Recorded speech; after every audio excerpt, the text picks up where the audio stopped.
cette vidéo numéro 5, je vais te parler de la libre-création numéro 5 facile et numéro 5 plus complexe. Alors dans cette numéro 5, nous partons en Irlande. Un pays que tu connais peut-être déjà, tu y es peut-être déjà allé. C'est un pays pas loin de chez nous.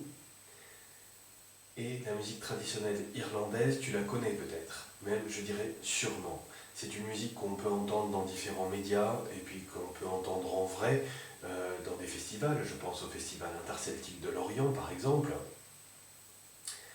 Alors c'est une musique qui peut être chantée et donc qui va raconter une histoire, une légende, un conte. C'est une musique aussi qui peut accompagner la danse. Eh bien c'est le cas dans cette numéro 5. Le tempo d'ailleurs pourra être plutôt rapide et on va accompagner une danse, on va jouer, si je puis dire, la danse. Je regarde avec toi ce qu'il y a d'écrit dans le petit 1. Il s'agit d'apprendre la main droite sans attendre, avec le rythme. Dès que tu peux le rajouter, tu le rajoutes. C'est toujours très important, la main qui est écrite, il faut l'apprendre suffisamment, il faut la connaître suffisamment avant de se lancer à chercher la main qui n'est pas écrite. Et ensuite, en petit 2, je t'indique quelque chose à la main gauche. Je t'indique 5 accords que tu vas pouvoir utiliser pour accompagner la main droite. Alors ces 5 accords, je vais en parler un petit peu. Le premier accord, il s'agit d'un accord de La, parce que le La se retrouve en première position. Il se retrouve en bas de l'accord. Donc c'est un accord de La avec la 3e note et la 5e note. Cet accord, on l'appelle un accord parfait, vu la disposition des notes. Ensuite, j'ai un accord de Sol, Sol, 3e note, 5e note, ça fait Sol tiré. C'est un accord parfait donc de Sol. Ensuite, j'ai un accord de Fa, un accord de Mi et un accord de Ré. Voilà, donc tu vas pouvoir utiliser ces 5 accords en fait dans tout le morceau. Alors j'ai indiqué par des croix, là où tu pouvais mettre des accords, tu n'es pas obligé de le respecter, c'est vraiment pour t'aider que je l'ai mis. Tu peux en mettre moins, des accords, tu peux en mettre plus aussi. Alors fais quand même attention, si tu en mets plus, c'est que le tempo du morceau peut être rapide, et que si tu en mets beaucoup, des accords, eh bien ça peut être un peu complexe à jouer, et peut-être un petit peu trop chargé aussi. Mais c'est toi qui verras. Alors, pour créer la règle, une des règles en tout cas très importantes, eh bien c'est de se lancer, c'est d'essayer. Donc c'est parti, j'essaye.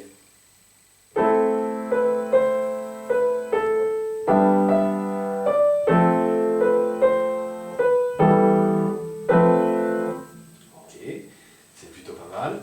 Je vais essayer de trouver autre chose.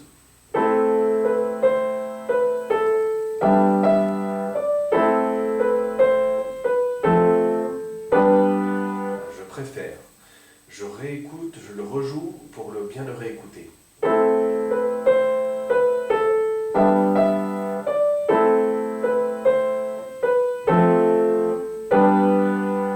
bien, je vais essayer de trouver un petit peu autre chose. Je vais voir si je trouve mieux.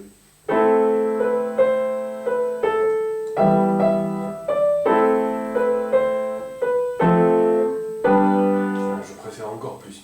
Et bien dans ce cas-là, je n'attends pas, je le note pour ne pas l'oublier. Voilà, ensuite je vais... Alors la deuxième ligne, c'est quasiment la même que la première ligne. Donc je la saute pour l'instant, je vais à la 3e ligne. Alors, je vais partir sur un accord de Fa à la main gauche. C'est parti.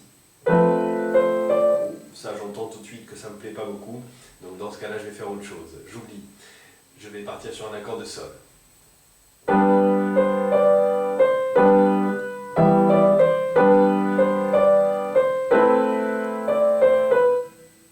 mal. Je vais essayer autre chose. Je vais essayer de trouver autre chose.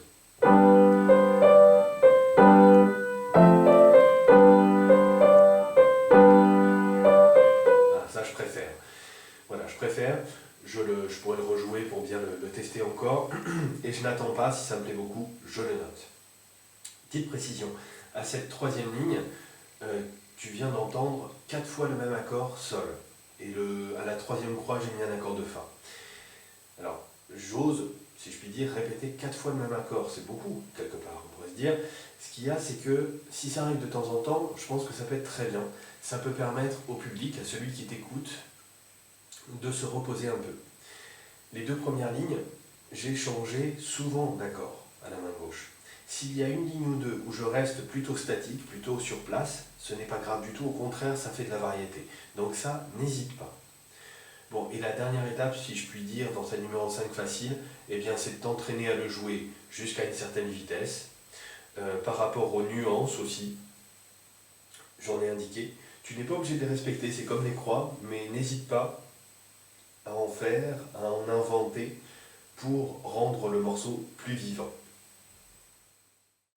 Alors maintenant, nous abordons la numéro 5 plus complexe, en page 18. Qu'y a-t-il de nouveau? Il y a justement au petit 2 un paragraphe. Dans cette version plus complexe, tu utilises des renversements d'accords. Alors qu'est-ce que c'est les renversements d'accords? Je te propose de voir cette numéro 5 plus complexe seulement si tu as vu les accords parfaits à l'état fondamental et les renversements en cours de formation musicale ou en cours de piano. Parce que c'est pas évident forcément à bien s'y mettre, à bien savoir comment faire. Bon, néanmoins je l'explique dans cette vidéo. Je vais prendre pour exemple l'accord de La que j'ai au début, le premier accord que j'ai à la main gauche, donc ça me donne La Do Mi. Là je suis en accord parfait de La, le La est en bas, c'est ma première note, et je suis à l'état fondamental. Ensuite, ces trois notes, je vais les jouer dans un ordre différent. Au lieu de jouer La Do Mi, je vais jouer Do, Mi, et le La passe au-dessus. Ça me donne Do, Mi, La. Je vais encore les jouer dans un ordre différent. Au lieu de jouer Do, Mi, La, je vais jouer Mi, La, et le Do passe au-dessus. Et si je continue à les jouer dans un ordre différent, je vais jouer La, Do, et le Mi passe au-dessus. Et bien je me retrouve à mon état fondamental du début. D'accord? Je le rejoue encore une fois, donc La, Do, Mi. Je suis en accord parfait de La à l'état fondamental. Je renverse une première fois mes notes, la note du bas passe au-dessus, le La passe au-dessus. Donc ça me fait Do, Mi, La. Je renverse encore une fois les notes, la note du bas passe au-dessus, c'est le Do, donc ça me donne Mi, La, Do. Et si je renverse encore, je reviens à mon état fondamental. Donc, tu vois, j'ai trois états différents. J'ai l'état fondamental, La, Do, Mi. J'ai le premier renversement, Do, Mi, La. Et j'ai le deuxième renversement, Mi, La, Do. Voilà, j'ai trois possibilités pour les trois notes de l'accord. Alors justement, ça, tu vas l'utiliser pour accompagner la main droite. Alors je vais te donner un exemple de ce qu'on peut faire, mais ce n'est qu'un exemple. Sur la première ligne, justement, où j'avais trouvé dans la numéro 5 facile des possibilités d'accords, je le rejoue pour information, pour y revenir un petit peu. La, Do, Mi, j'avais trouvé ensuite un accord de Mi, ensuite j'étais revenu sur l'accord de La, ensuite j'avais fait un accord de Fa, et enfin un accord de Sol. Alors, dans la numéro 5 plus complexe, je vais reprendre les mêmes accords. Tu n'es pas obligé, tu peux chercher d'autres accords si tu veux à l'état fondamental, mais là, par simplicité, je vais reprendre les mêmes accords et je vais essayer à certains moments de trouver des renversements. Donc, le premier accord de La, Do, Mi, je le joue bien à l'état fondamental. Ensuite, l'accord de Mi que j'avais trouvé, au lieu de me déplacer un petit peu loin, eh bien, je vais essayer de prendre un renversement pour que ça soit juste à côté. Donc, au lieu de faire Mi, Sol, Si, je vais utiliser le premier renversement, c'est-à-dire Sol, Si. Au lieu de jouer Mi, Sol, Si, je vais jouer le premier renversement, c'est-à-dire Sol, Si, et le Mi passe au-dessus. Donc ça va me faire La, Do, Mi, premier accord à l'état fondamental, ensuite premier renversement de l'accord de Mi, Sol, Si, Mi. Je reviens sur mon accord de La à l'état fondamental. L'accord de Fa que j'ai après, Fa, La, Do, je le joue en premier renversement, c'est-à-dire La, Do, Fa.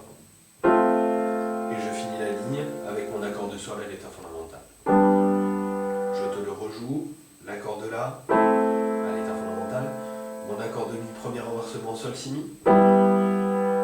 Troisième accord, un accord de La à l'état fondamental. Quatrième accord, un accord de Fa, premier renversement, c'est-à-dire La, Do, Fa.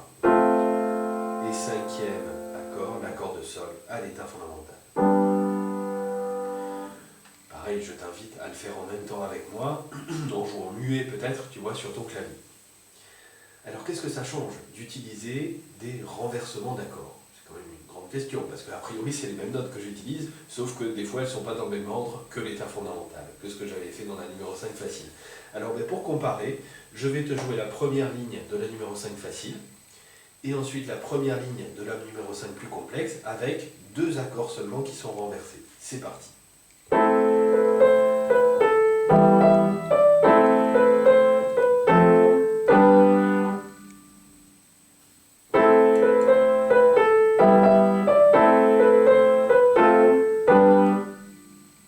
Alors est-ce que tu as entendu la différence? Peut-être qu'il faudrait donner l'exemple sur tout le morceau, ce serait plus probant, on s'en rendrait mieux compte. Mais en fait, ça change pas mal de choses. C'est pas que c'est pas bien de jouer que des états fondamentaux à gauche, hein. Il n'y a pas de bien ou pas bien, etc. Non. Mais ce qu'il y a, c'est que ça peut être un petit peu systématique. Ça peut revenir un petit peu tout le temps pareil. Et quand j'utilise des renversements d'accords, de temps en temps, hein, pas tout le temps, eh bien ça permet, je pense, de partir plus en voyage, de voyager plus. Ça permet aussi d'avoir plus de finesse dans le discours musical.